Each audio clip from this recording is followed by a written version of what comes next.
Segundo libro de Samuel, capítulo 5, versículos 1 a 5. Todas las tribus de Israel vinieron junto a David a Hebrón y le dijeron: aquí nos tienes, hueso tuyo y carne tuya somos. David era verdaderamente siervo del Señor. En efecto, ¿quién caminó como él en santidad de corazón? ¿Quién obró como él en justicia? Es decir, cumpliendo la voluntad de Dios. Por eso sus descendientes se identifican con él. Pero, ¿fueron realmente herederos suyos? Como dice Ambrosio en los deberes de los ministros. O sea, los israelitas le dicen, sí, hueso tuyo y carne tuya somos. Pero ¿realmente son herederos suyos? ¿Realmente también nosotros somos herederos de Cristo? ¿Somos verdaderamente el cuerpo de Cristo? ¿Obramos como Él en justicia? Es decir, cumplimos en realidad la voluntad de Dios, como para poder identificarnos incluso con Cristo mismo, al llamarnos cristianos. Capítulo 5, versículos 6 a 10. El rey con todos sus hombres se encaminaron a Jerusalén contra los jebuseos que habitaban esa región. Pero estos dijeron a David: no entrarás aquí, pues los ciegos y los cojos son suficientes para rechazarte. Con estas palabras querían decir que David no entraría. Pero David conquistó la fortaleza de Sión, que es la ciudad de David. Había dicho David aquel día: todo el que quiera matar al jebuseo, que pase por el canal. Los cojos y los ciegos son enemigos irreconciliables de David. Por eso está dicho: ni cojos ni ciegos entrarán en el santuario. En la conquista de Sión, los ciegos ofendían a David, oponiéndole resistencia para que no fuera admitido en la ciudad. Estos son figura de todos aquellos que no habían de admitir en su día a Cristo, hijo de David. ¿Quiénes, pues, son los que se oponen a David y por ende a Cristo? Los ciegos. Y su enfermedad consiste en no querer ver la verdad, como dice Tertuliano en Contramarción. Capítulo 5, versículos 11 a 25. Cuando los filisteos oyeron que habían ungido a David como rey sobre Israel, subieron todos a atacarlo. Al enterarse, David bajó a la fortaleza. Los filisteos llegaron y se desplegaron por el valle de Refaim. David entonces consultó al Señor: ¿debo subir contra los filisteos? ¿Los vas a entregar en mis manos? El Señor respondió a David: sube, que he decidido entregar en tus manos a los filisteos. ¿Te das cuenta cómo David no inició nunca una guerra? De hecho, cuando así lo hizo, primero consultó al Señor. David no era aguerrido. O sea, hoy diríamos que no era una persona conflictiva, ¿no? No era una persona que estuviera sediento de causar daño. Por eso fue vencedor en todas las batallas. Incluso tenía la mano ágil para luchar en la extrema vejez. Su confianza, pues, estaba puesta en el Señor, tal y como lo demuestra la guerra emprendida contra aquellos titanes, los filisteos. En consecuencia, asimismo consideramos gloriosa la fortaleza de aquellos que por medio de su fe, con extraordinario coraje, cerraron bocas de leones, apagaron la violencia del fuego, escaparon del filo de la espada y se curaron de sus enfermedades, como se afirma en la carta a los Hebreos. Ellos no obtuvieron una victoria común, por ejemplo, sostenidos por la escolta de legiones, sino que con la única fuerza de su ánimo triunfaron sobre los infieles, como afirma Ambrosio en los deberes de los ministros. Entonces, ¿cómo se gana una guerra espiritual en este mundo? Confiando en el Señor, no perdiendo jamás la fortaleza de ánimo, no dándonos por vencidos, no desesperándonos, sino confiando pacientemente en la asistencia del Señor. Esto es lo que nos va a permitir obtener una victoria no común. Es decir, una victoria que para nada corresponde con los criterios utilizados por este mundo. Capítulo 6, versículos 1 a 5. cargaron el arca de Dios sobre una carreta nueva y la sacaron de la casa de Abinadab, que está en la colina. Uzá y Ahió, hijos de Abinadab, conducían la carreta. Uzá caminaba al lado del arca y Ahió iba delante de ella. David y todo Israel iban bailando delante del Señor con todo su entusiasmo, cantando con cítaras y arpas, con panderos, sistros y címbalos. Cuando uno confía en el Señor, el ánimo se alegra y canta con júbilo en el interior. O sea que, si estamos afligidos por tal o cual cosa, si estamos preocupados, contrariados, incluso perturbados por tal o cual circunstancia, situación, conflicto, problema, etc., es señal clara de que no estamos confiando plenamente en el Señor. Y por eso nuestro ánimo decae. Entonces, cuando nosotros realmente ponemos toda nuestra confianza en el Señor, el ánimo se alegra e incluso interiormente, ¿no?, cantamos con júbilo. ¿No es esto lo que ocurrió con los hijos de Abinadab y todo Israel cuando acompañaban el arca del Señor con cánticos? Como menciona Orígenes en el comentario al Evangelio de Mateo, por eso también deberíamos sondear qué tanta confianza tenemos puesta realmente en el Señor. Y un buen criterio para saberlo es cómo está nuestro ánimo. ¿Está decaído? ¿O por el contrario, se mantiene alegre e incluso cantamos interiormente con júbilo? Capítulo 6, versículos 6 a 11. Al llegar a la era de Nacón, Uzá extendió su mano hacia el arca de Dios para sujetarla, porque los bueyes parecían volcarla. Pero la ira del Señor se encendió contra Uzá. Dios le hirió por su atrevimiento y murió allí mismo junto al arca. David se entristeció porque el Señor había herido de muerte a Uzá, y así aquel lugar se llamó hasta hoy Pérez Uzá. Aquel día David temió al Señor y se dijo: ¿cómo va a entrar en mi casa el arca del Señor? Y no quiso llevar el arca del Señor a su casa, a la ciudad de David, sino que la hizo llevar a casa de Obed-Edom de Gat. A veces leemos en la ley lo siguiente: algunas personas que parecen no haber cometido sino pequeñas faltas son castigadas muy severamente, como le pasó a Uzá. Esto es para que nosotros comprendamos que no hay nada referente a Dios que deba ser observado como cosa pequeña. Fíjense, este gesto de Uzá, ¿no?, de intentar detener el arca porque parecía volcarse, era tanto como afirmar que Dios es impotente, que uno tiene que intervenir para que no se caiga. Vamos, de fondo, era tanto con ese simple gesto como decir que ahí no estaba Dios. Era un ídolo cualquiera, al que hay que cuidar y proteger. En efecto, lo que parece una pequeña falta puede convertirse en un grave insulto hecho a la divinidad. Así pues, ¿qué hizo Uzá cuando intentó estabilizar el arca del Señor al tambalearse ésta? Se atrevió a realizar lo que no se le había ordenado. Es decir, con su intervención quiso intervenir directamente en la obra de Dios, que es lo que ahorita comentamos. Como dice Salviano el presbítero, en sobre el gobierno de Dios. Entonces, aquí el error fundamental de Uzá consiste en hacer lo que no se le ha mandado, en hacer lo que no se le ha ordenado, en querer intervenir directamente en la obra de Dios, como si Dios necesitara de su protección y no fuera más bien al revés. Tal intervención, la de Uzá, se puede traducir de muchas maneras. En efecto, hay algunos que pretenden, con uno o dos preceptos pequeños, adulterar el Evangelio con la intención de innovar. No parece tratarse de algo grave.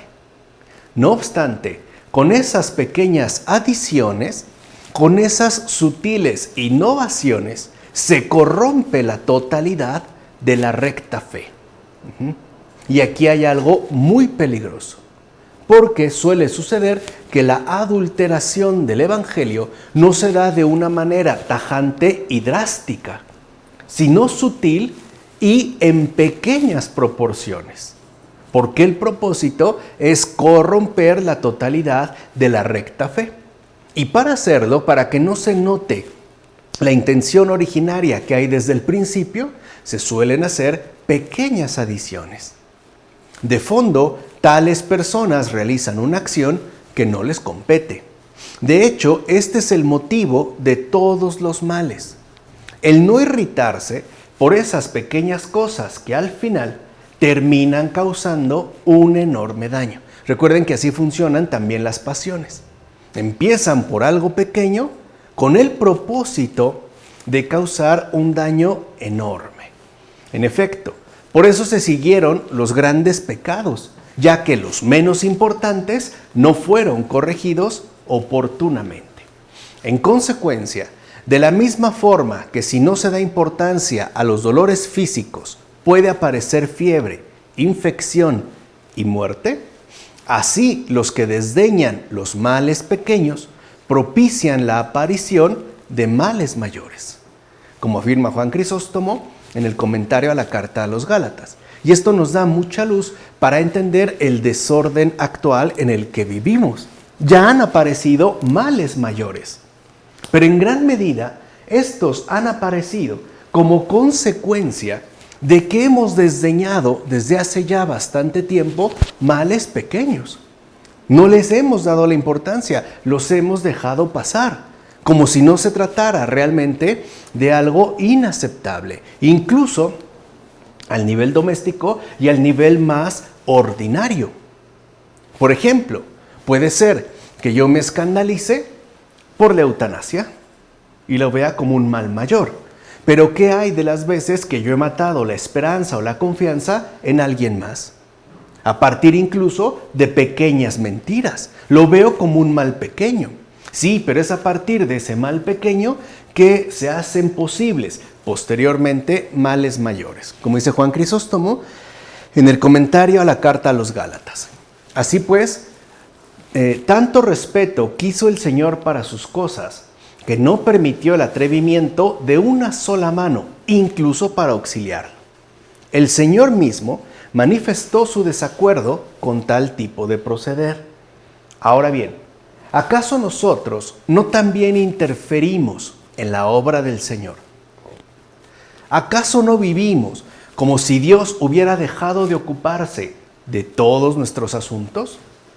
¿Se ha retirado lejos de la órbita de nuestro mundo y ya no ve a nadie desde su cielo? ¿O acaso hemos de decir que es ignorancia su paciencia? De ninguna manera. Dios ve nuestras acciones, pero ciertamente espera y tolera. Es decir, da tiempo para el arrepentimiento. Y ahorita podemos decir que este tiempo para el arrepentimiento ya no es una extensión, es incluso una prórroga. En efecto, Dios mismo nos da siempre una dilación para no apresurar la pérdida de los pecadores por él redimidos, porque su voluntad es de salvación, no de condenación. Y por eso nos da siempre incluso una dilación extendida. Entiéndelo bien, pecador. El Señor te espera. Puedes aplacar su ira, si quieres. Aún hay tiempo. Aún hay tiempo para el arrepentimiento. Mientras vivas, hay tiempo. No dilatemos más la respuesta que el Señor está esperando de cada uno de nosotros, como afirma Paciano de Barcelona en las exhortaciones a la penitencia. En todo caso, seamos vigilantes y empeñémonos en cumplir siempre la voluntad de Dios. No seamos pues temerarios y queramos adelantarnos en el obrar. Ciertamente, a veces parece que zozobra la presencia del Señor. A veces pareciera, ¿no?, que la presencia del Señor como que se diluye, como si Dios desapareciera. Pero, ¿en verdad sabemos las causas de dicha zozobra? ¿Acaso no tenemos puesta nuestra entera confianza en el Señor. No seas pues atrevido con Dios. Más bien, teme un castigo semejante al que recibió Usa. Entonces vemos que lo que el Señor nos pide, como dice Jerónimo en el diálogo contra los pelagianos, es una confianza inquebrantable, una paciencia inagotable. Confianza y paciencia. Capítulo 6, versículos 12 a 15. David iba ceñido con el efod de lino y danzaba con todas sus fuerzas ante el Señor. David y toda la casa de Israel trasladaban el arca del Señor entre gritos de júbilo y sonar de trompetas. Mira, en verdad hacemos fiesta porque nuestros deseos se han colmado, ya que la iglesia se ha unido a Cristo. Con motivo de estas nupcias es por lo que tenemos necesidad de bailar, lo mismo que hizo en su tiempo David, rey y profeta al mismo tiempo. En efecto, David danzó delante del arca de la alianza, pues en su espíritu preveía que María, descendiente de su estirpe, debía ser asociada al tálamo de Cristo. Por eso David cantó más que los otros profetas, pues estaba más alegre que los demás debido a tal matrimonio. De hecho, el propio David nos invita a participar en su propia alegría y a bailar con entusiasmo. ¿Cómo no hemos de llamar al arca sino Santa María, ya que el arca llevaba en su interior las tablas de la alianza, mientras que María llevaba en su interior al heredero de la alianza misma? En efecto, el arca llevaba en su interior la ley y María llevaba el evangelio. Aquella, el arca, llevaba la voz de Dios y esta, María, a Dios mismo. El arca, por dentro y por fuera, resplandecía con el fulgor del oro, pero también Santa María, por dentro y por fuera, resplandecía con el fulgor de la virginidad. El arca, pues, estaba adornada con oro de la tierra, mientras que María estaba adornada con el oro del cielo, ¿no? Es como afirma Máximo de Turín en los sermones, a partir de una bellísima analogía. En todo caso, no demos pie a una secreta elevación del alma. En efecto, observa bien cuántos dones de virtudes había recibido el rey David, y a pesar de todo, con qué humildad se conservaba en ellos. Dime pues, ¿para quién no sería causa de orgullo quebrantar las bocas de los leones, disipar los brazos de los osos, ser elegido en vez del rey Saúl para el gobierno de Israel, matar con una sola piedra al temible gigante, traer más de los prepucios acordados y finalmente asumir el reino prometido? No obstante, ante el arca, David es uno más. No va en una posición destacada ni privilegiada. Va cantando y bailando exactamente como los demás. De hecho, el rey quiso humillarse mezclándose con los demás y se puso a bailar como hacían todos.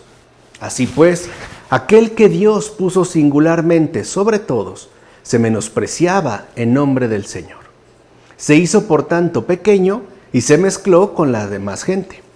Mira, David no quería conocerse por mayor en honra que todos los otros delante del arca del Señor.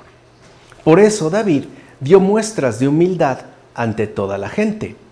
¿No es esto, es decir, dicha humildad, más grande que sus triunfos y peleas?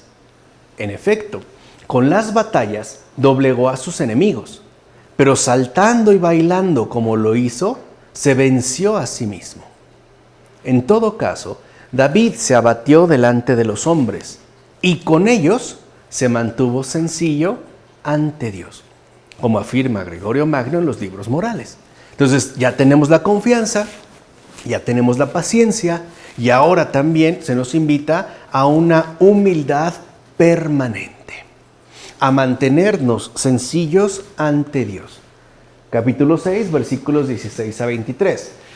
Cuando el arca del Señor estaba entrando en la ciudad de David, Mical, hija de Saúl, que estaba mirando por la ventana, vio al rey David saltando y danzando ante el Señor y lo despreció en su corazón. Y cuando terminó la ofrenda del holocausto y de los sacrificios de comunión, bendijo al pueblo en nombre del Señor de los ejércitos. Después repartió a todo el pueblo, a toda la muchedumbre de Israel, hombres y mujeres, una torta de pan, un trozo de carne y un pan de pasas. Y se marcharon todos, cada uno a su casa. Cuando volvía David para bendecir su casa, salió a su encuentro Mical, la hija de Saúl, y le dijo: «Qué honorable ha estado hoy el rey de Israel, desnudándose a la vista de las criadas de sus servidores, como se desnuda una cualquiera». Estaba muy ofendida, ¿no? Respondió David a Mical: «He danzado delante del Señor que me ha elegido y me ha preferido a tu padre y a toda tu familia, constituyéndome príncipe sobre el pueblo del Señor, sobre Israel. Y delante del Señor seguiré danzando. Estoy dispuesto a rebajarme más y a resultar más vil todavía ante tus ojos, pero seré más honrado por las criadas a las que te refieres». Y Mical, hija de Saúl, no tuvo ya hijos hasta el día de su muerte. Mira, los que honran al Señor son fecundos en júbilo y su corazón no para de danzar. En eso consiste honrar al Señor, que nuestro ánimo no decaiga y que se mantenga siempre en un perpetuo júbilo, un corazón danzante. En cambio, como muestra el ejemplo de Mical, los que critican a tales servidores de Dios se ven reducidos a la amargura y la esterilidad. Porque quien no honra al Señor, en efecto, se ve reducido a la amargura y también a la esterilidad, como dice Ambrosio en el comentario al Salmo. No tiene, pues, esa gran fertilidad de la alegría. Así pues, David no se avergonzó al danzar en presencia de todo el pueblo ante el arca de la alianza. Según el mundo, tales acciones son vergonzosas, pero en relación a la santa religión, hay que considerarlas dignas de todo respeto. ¿O no es digna de alabanza toda persona que honra a Dios de todo corazón? En efecto, el siervo danzaba para el Señor como cualquier esclavo, incluso teniendo en cuenta que era el rey de Israel, como el más inferior de sus siervos. ¡Qué gran humildad la de David! Por el contrario, Mical quedó condenada a la esterilidad, ya que Dios mismo quiso evitar que engendrase más seres soberbios como ella, como afirma Ambrosio en una de sus cartas. En todo caso, serás realmente feliz si lo mismo en la prosperidad que en la adversidad das gracias a Dios. Ten en cuenta lo siguiente: tanto una como otra, o sea, prosperidad y adversidad, son humo de vapor. Es decir, tarde o temprano se disipan, pero un corazón agradecido permanece. Fíjate pues en David, el cual, siendo rey, se proclamó débil delante del Señor. Como afirma Leandro de Sevilla en la instrucción de las vírgenes y el desprecio del mundo. Vemos cómo, hasta este momento, David sigue apareciendo como alguien ejemplar, rebosante de virtudes. Capítulo 7, versículos 1 a 11. Cuando el rey se estableció en su casa y el Señor le concedió la paz con los enemigos de alrededor, dijo el rey al profeta Natán: «Mira, yo habito en una casa de cedro, mientras que el arca del Señor habita en una tienda de lona». Natán respondió al rey: «Vete y haz lo que dicta el corazón, porque el Señor está contigo». Pero esa misma noche, la palabra del Señor llegó sobre Natán en estos términos: «Vete y dile a mi siervo David, así dice el Señor: ¿eres tú el que va a edificar una casa para que yo habite en ella? Nunca he habitado en una casa desde el día en que hice subir a los hijos de Israel de Egipto hasta el día de hoy, sino que he caminado siempre en una tienda y en un tabernáculo. Y cuando he caminado por todas partes con el pueblo de Israel, me he quejado a alguno de los jueces, a quienes encargué que apacentaran a mi pueblo Israel, de que no me edificaran una casa de cedro». El espíritu de profecía no siempre ilumina las mentes de los profetas. ¿Por qué? Porque, como está escrito sobre el Espíritu Santo, sopla donde quiere, como dijo el Señor en el Evangelio de Juan. De ahí que Natán, a quien el rey le habría preguntado si podía construir un templo, primero le dijo que sí, y luego se lo prohibió, como afirma Gregorio Magno en los Diálogos. Aquí lo primero entonces que vemos, y es muy llamativo, es cómo Dios corrige a David. Porque David, claro, tiene una buena intención, ya sabemos, es un hombre de buen corazón, pero sus juicios no son acertados. Y no es porque él vive en una casa y el Señor habite en una tienda. Es porque él ahora se considera con el poder suficiente para construirle a Dios una casa. Este es, digamos, el matiz que hay que tener en cuenta. En todo caso, Cristo vendría a ser la casa y el templo vivo de Dios. ¿Qué ser humano podría ser capaz de hacer algo así? O sea, la obra del Señor no es humanamente realizable. ¿Qué vemos en este caso? Que no son las manos humanas las que han construido dicho templo, sino Dios mismo, como dice Cipriano en Sobre los Testimonios. O sea que los caminos de Dios en efecto son inescrutables y apelan, como lo hemos dicho ya en varias ocasiones, a la salvación. Por eso nosotros debemos ser fieles aliados de esta voluntad divina de salvación y no oponernos o no resistirnos, con la obra y los modos que el Señor elige. No debemos, pues, oponernos a los caminos de Dios. Capítulo 7, versículos 12 a 17. Cuando hayas completado los días de tu vida y descanses con tus padres, suscitaré después de ti un linaje salido de tus entrañas y consolidaré su reino. Él edificará una casa en honor de mi nombre, y yo mantendré el trono de su realeza para siempre. Yo seré para él un padre, y él será para mí un hijo. Si algo hace mal, le castigaré con vara de hombres y con golpes humanos, pero no apartaré de él mi amor como lo aparté de Saúl, a quien alejé de tu presencia. Tu casa y tu reino permanecerán para siempre en mi presencia, y tu trono será firme también para siempre. Es una gran promesa, porque ya está hablando incluso de una dinastía, además de una dinastía perpetua, un reino que permanecerá para siempre en la presencia del Señor y su trono. Lo que prometía Dios a David es lo que se encuentra hoy en Cristo, ya que Cristo desciende de David. ¿O acaso piensas que se hacía referencia a Salomón? ¿Acaso el templo construido por Salomón permaneció para siempre?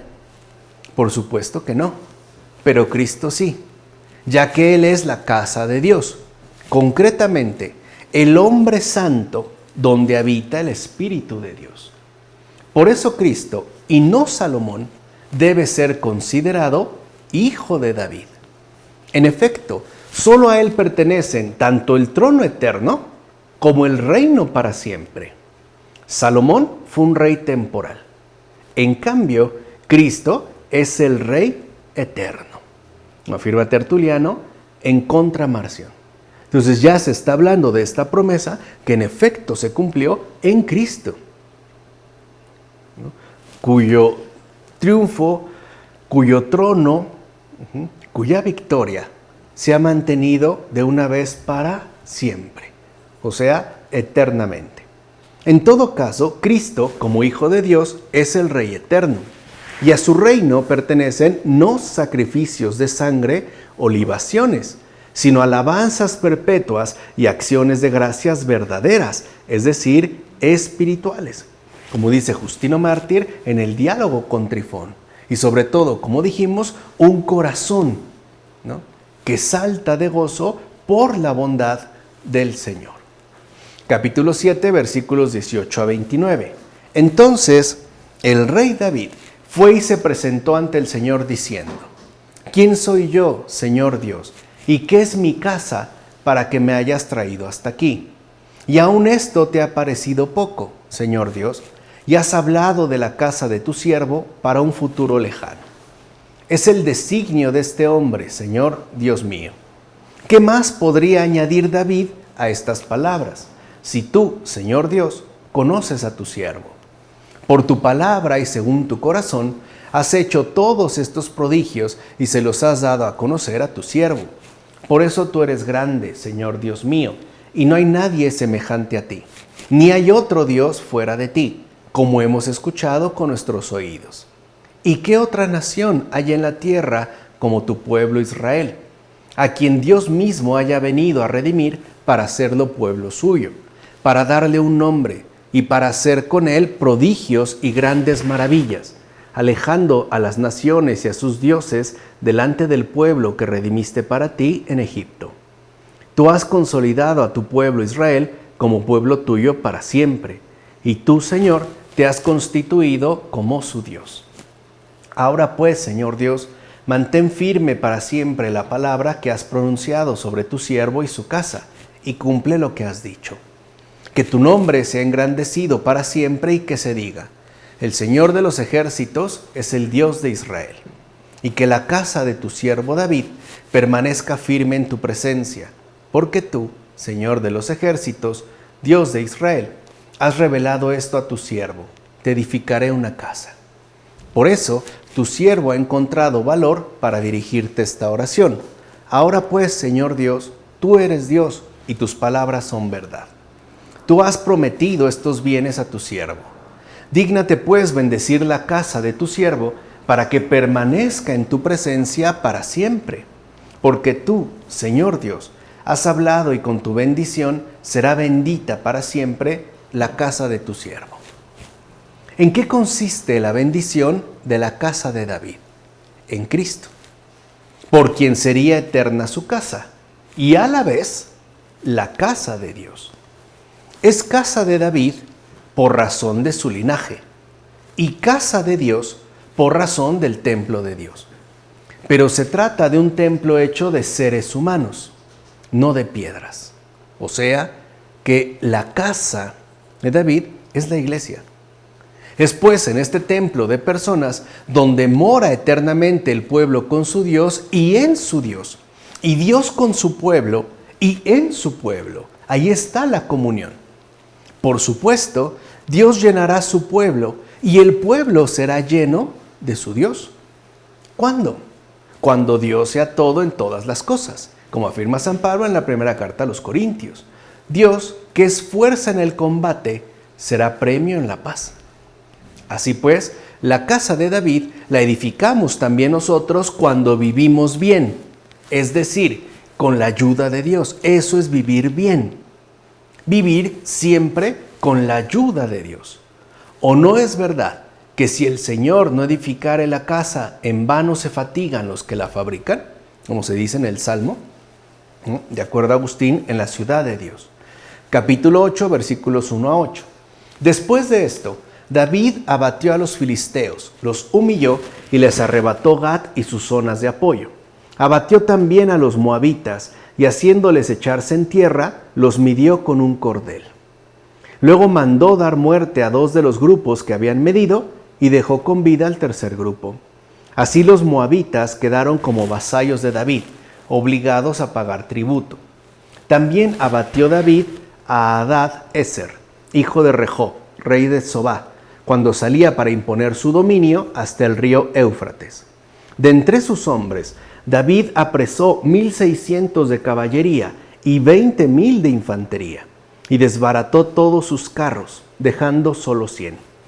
Los arameos de Damasco vinieron para ayudar a Hadad-Ezer, rey de Sobá, y David abatió a 22,000 arameos. Las guerras de David son prefiguraciones de las victorias del Señor y Salvador. Él, en efecto, lleva a cabo en todo el mundo, sobre paganos y pérfidos, su obra de redención para arrancarlos de los poderes hostiles. Recuerden que si algo tiene y en abundancia este mundo, son poderes hostiles.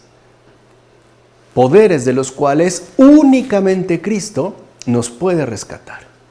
En efecto, gracias a las victorias de Cristo, los seres humanos pueden ser transformados en seres nuevos, en hijos de Dios, nacidos ya no de la carne, sino según el Espíritu, como dice Casiodoro en el comentario a los Salmos.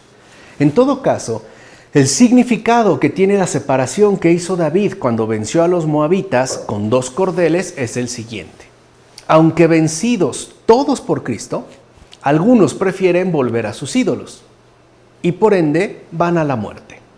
En cambio, otros prefieren aceptar la vida, es decir, a Dios como su Señor y Salvador, como afirma Jerónimo en la serie segunda de Tratado sobre los Salmos. Acuérdense que la salvación no es una obligación, es una invitación dada personalmente por Dios a cada uno de nosotros. Capítulo 8, versículos 9 a 18, al capítulo 11, versículos 1 a 5. Sucedió una tarde que David, al levantarse de la cama, se puso a pasear por la terraza del palacio real y vio desde allí a una mujer que se estaba bañando. Era muy bella. David mandó a preguntar por la mujer y le dijeron: es Betsabé, hija de Eliam, mujer de Urías, elitita. David envió a unos para que se la trajesen, y cuando llegó, durmió con ella, que acababa de purificarse de la regla. Después, ella se volvió a casa. La mujer quedó embarazada y mandó recado a David para comunicárselo: estoy encinta.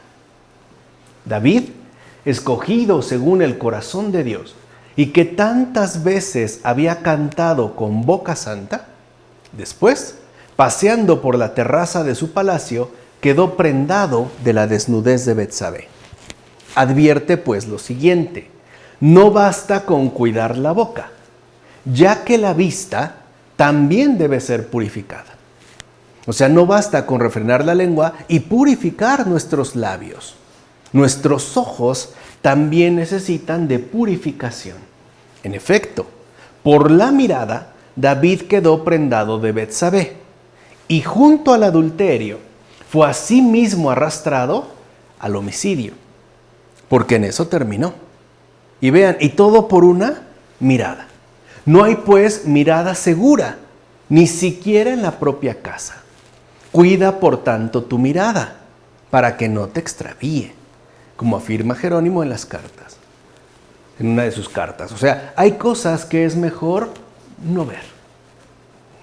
Tenemos también que purificar la mirada, porque además, dense cuenta, como David no estaba en un lugar extraño, estaba en su propio palacio. Y ahí cayó.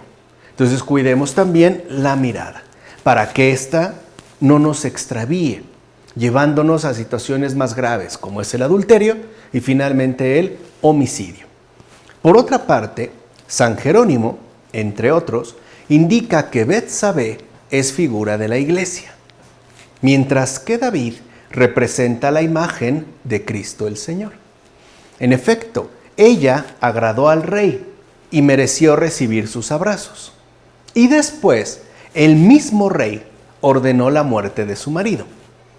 Así pues, la iglesia, es decir, la congregación de los fieles, una vez purificada de la suciedad de sus pecados mediante el baño del santo bautismo, está unida a Cristo, el Señor. Y su marido pasado, el demonio, fue aniquilado por el Redentor, como afirma Casiodoro en el comentario a los Salmos, que es también una imagen muy bella del amor que tiene el Señor por su iglesia, por la congregación de sus fieles. Ahora bien, ¿qué significa mandar a traer junto a sí a Betsabé sin unir en uno mismo la inteligencia espiritual y la ley entendida en sentido literal del pueblo carnal? Betsabé significa el séptimo pozo, ya que mediante el conocimiento de la ley y la infusión de la gracia espiritual se nos suministra la perfecta sabiduría. ¿Y a quién representa Urías? Representa al pueblo judío. De hecho, su nombre significa, es decir, Urías, mi luz es Dios. En efecto, el pueblo judío tiene la honra de haber recibido la ciencia de la ley, y por eso se gloría de la luz de Dios que le fue concedida. Pero David arrebató la mujer a Urías y se unió a ella, porque al aparecer en la carne el Redentor, reveló que la ley hablaba de él en sentido espiritual. Es decir, demostró que se había hecho extraña al pueblo judío que la había leído solo en sentido literal, y por eso la unió así. Con ello se pretendía enderezar las acciones emprendidas, como dice Gregorio Magno en los libros morales. En todo caso, ¿qué le ocurrió a David? Cometió adulterio. Y esto le ocurrió siendo ya anciano, para que aprendas lo siguiente. Si eres ligero o imprudente, ni siquiera las canas te ayudan. Y al revés, si eres diligente, la juventud no te puede engañar.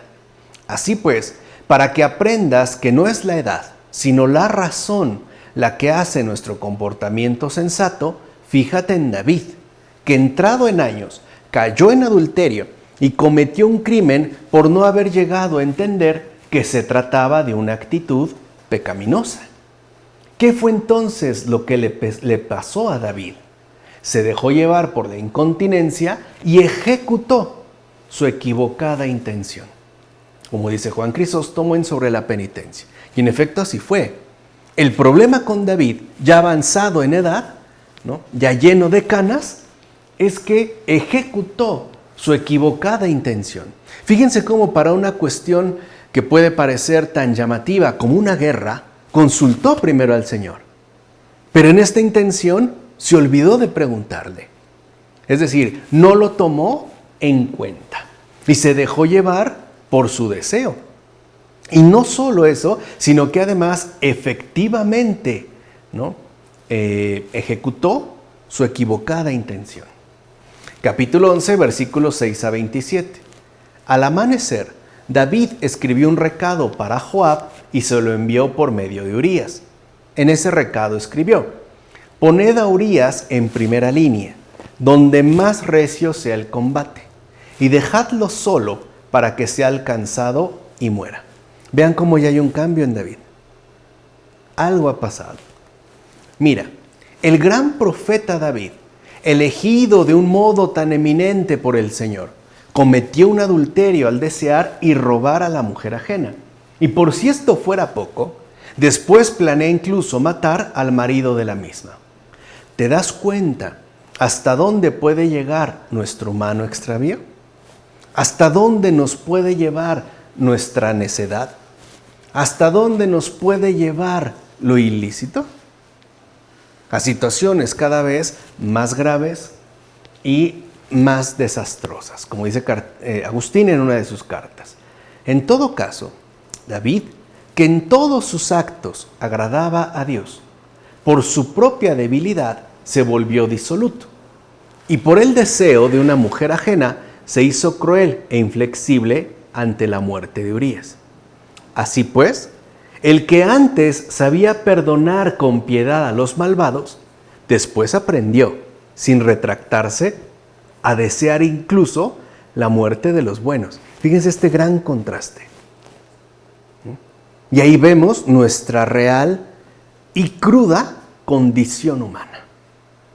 El propio David, que en un principio sabía perdonar con gran piedad, con un gran corazón compasivo a los malvados, después incluso sin retractarse, llega a desear la muerte de los buenos.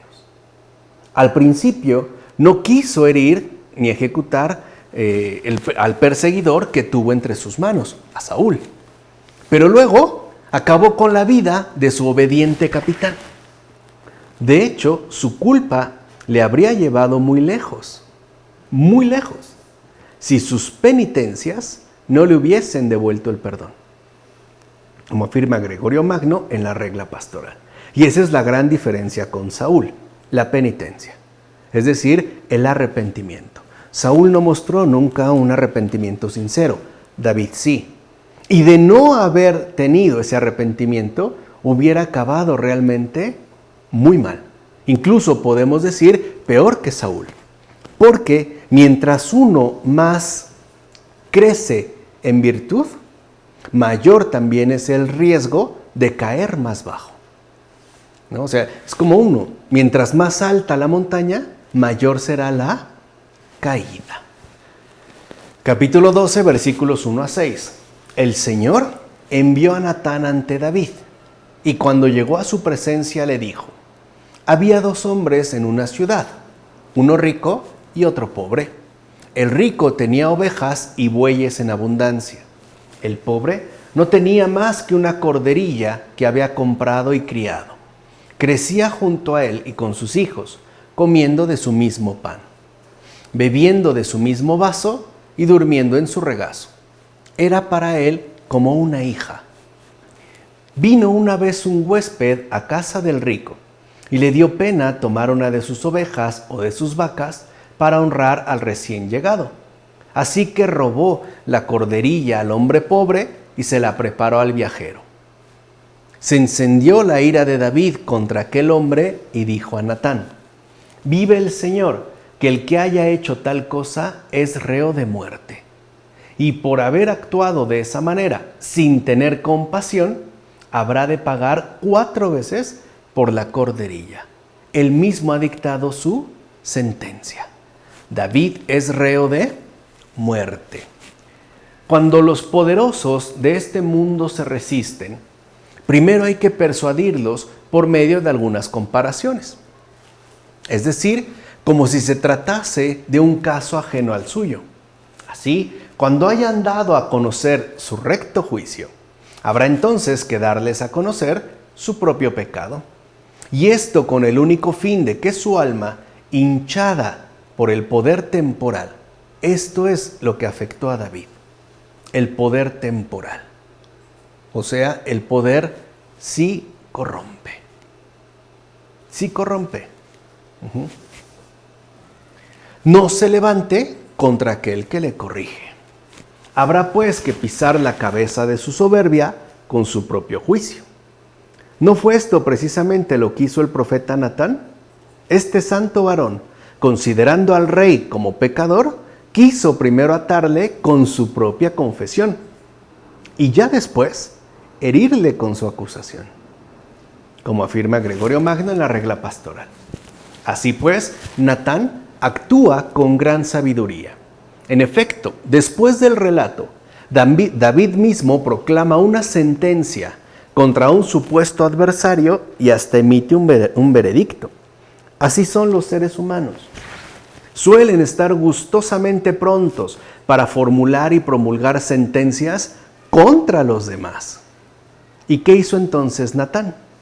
No alivió de inmediato la herida, sino que, haciendo una aguda incisión, pone al descubierto la gravedad del pecado cometido por el propio David.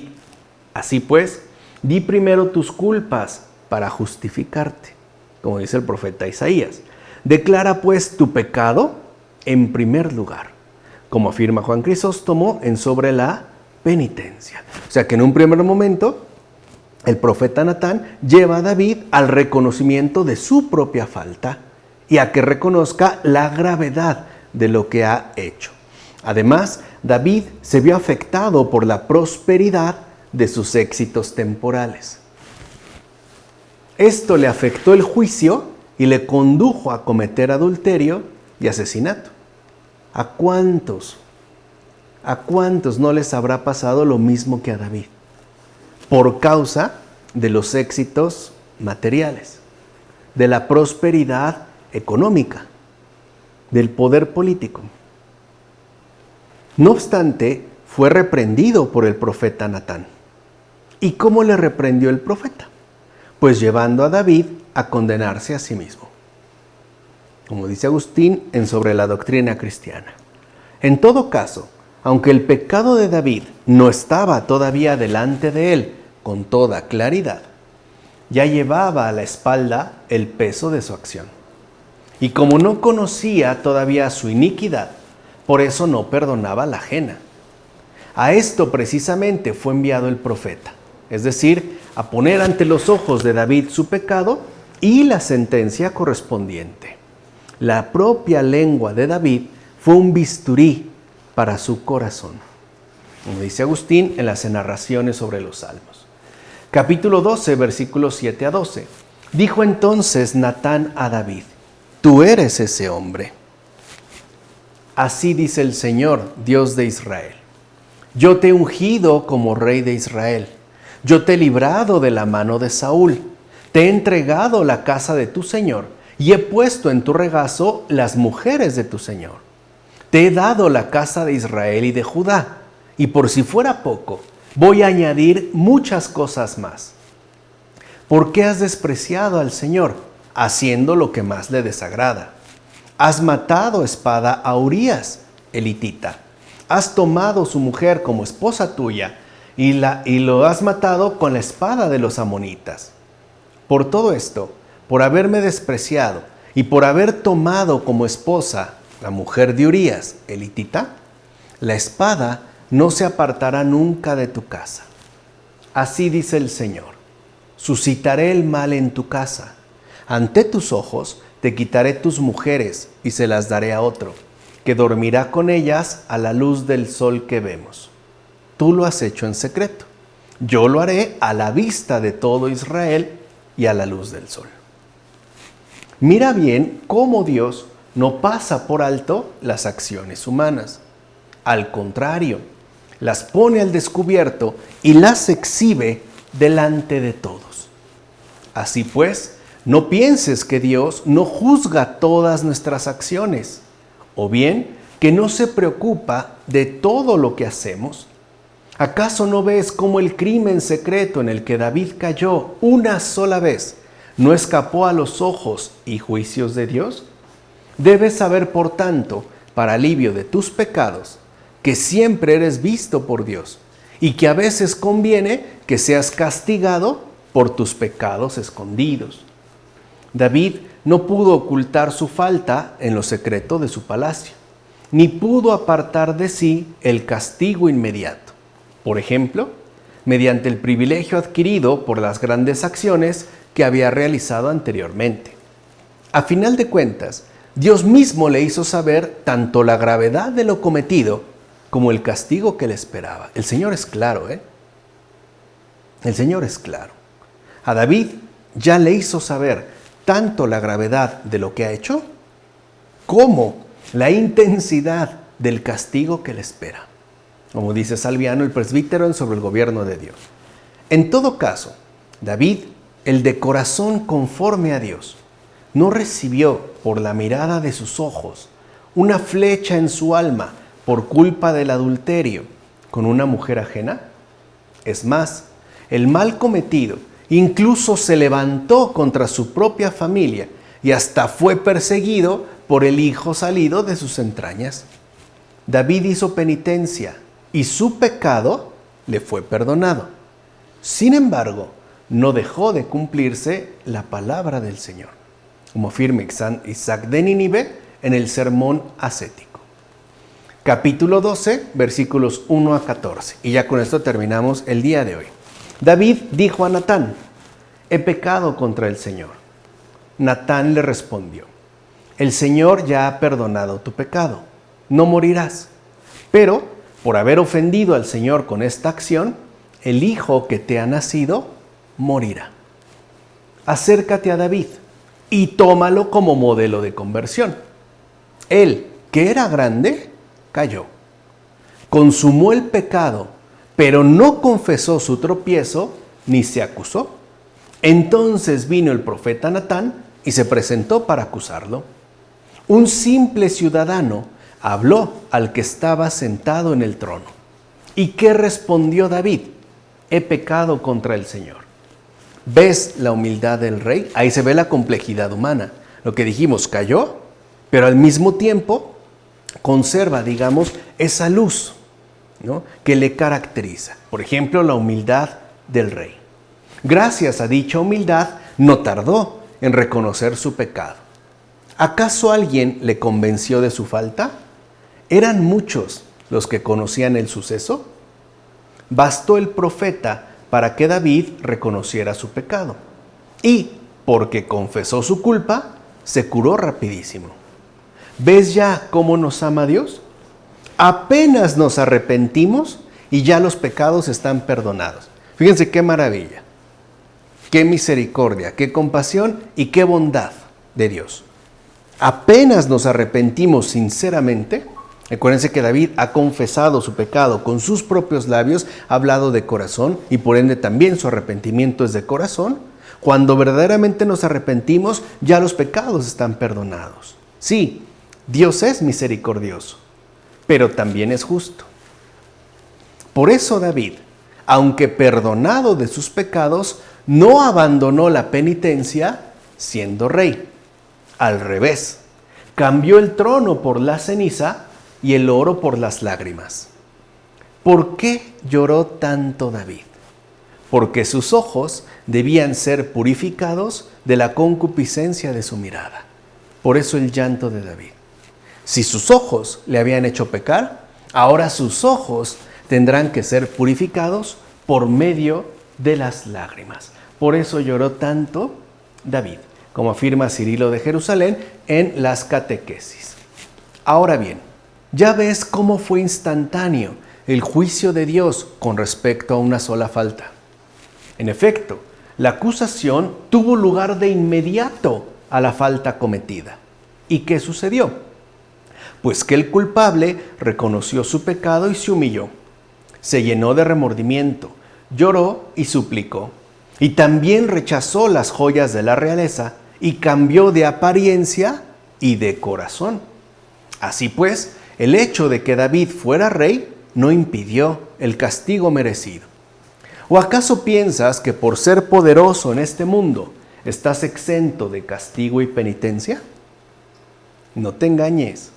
Quizá escapes al castigo eterno, pero no podrás evadir la penitencia de la vida presente. Así pues, Dios quiso arrojar sobre David el gran castigo que le infligía. En efecto, David mismo era la causa de la muerte de su querido hijo.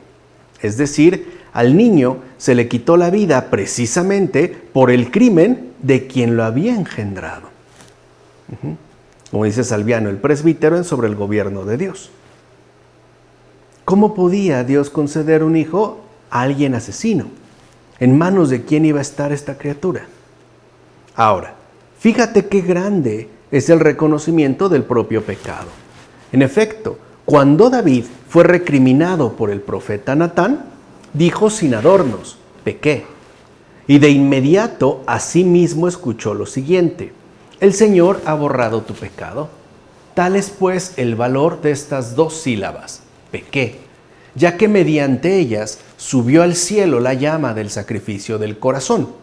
En consecuencia, no desprecies jamás la penitencia debida, ya que esta penitencia encamina a Dios, como afirma Agustín en un sermón.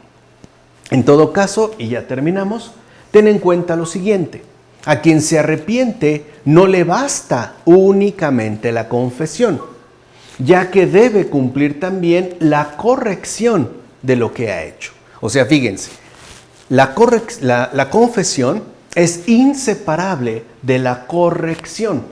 De hecho, en esto consiste el arrepentimiento, o sea, en confesión y corrección, tal y como ocurrió en David.